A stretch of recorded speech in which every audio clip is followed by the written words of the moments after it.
Chapter 11. A recollection of the glorious days in the garden. Then Adam and Eve felt themselves burning with thirst and heat and sorrow.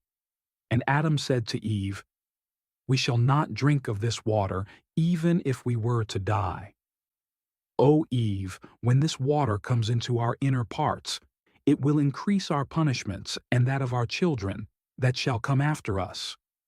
Both Adam and Eve then withdrew from the water and drank none of it at all, but came and entered the cave of treasures. But when in it Adam could not see Eve. He only heard the noise she made. Neither could she see Adam, but heard the noise he made. Then Adam wept in deep affliction and smote upon his breast. And he arose and said to Eve, "Where art thou?" And she said unto him, "Lo, I am standing in this darkness." He then said to her, "Remember the bright nature in which we lived, while we abode in the garden. O Eve, remember the glory that rested on us in the garden. O Eve, remember the trees that overshadowed us in the garden while we moved among them. O Eve, remember that while we were in the garden, we knew neither night nor day. Think of the tree of life, from below which flowed the water, and that shed luster over us.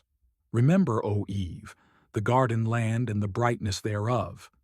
Think, O think of that garden in which was no darkness, while we dwelt therein. Whereas no sooner did we come into this cave of treasures than darkness compassed us round about, until we can no longer see each other, and all the pleasure of this life has come to an end." Chapter 12. How darkness came between Adam and Eve. Then Adam smote upon his breast, he and Eve, and they mourned the whole night until dawn drew near, and they sighed over the length of the night in Miyadzia. And Adam beat himself, and threw himself on the ground in the cave, from bitter grief, and because of the darkness, and lay there as dead.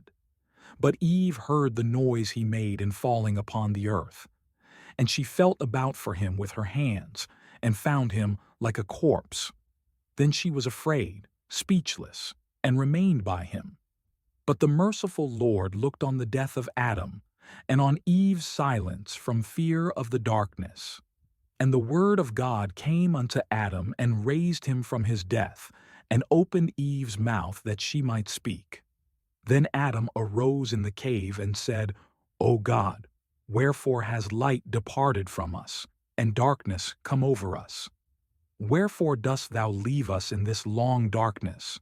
Why wilt thou plague us thus? And this darkness, O Lord, where was it ere it came upon us? It is such that we cannot see each other. For so long as we were in the garden, we neither saw nor even knew what darkness is. I was not hidden from Eve, neither was she hidden from me, until now that she cannot see me. And no darkness came upon us, to separate us from each other. But she and I were both in one bright light. I saw her, and she saw me. Yet now, since we came into this cave, darkness has come upon us, and parted us asunder, so that I do not see her, and she does not see me. O Lord, wilt thou then plague us with this darkness,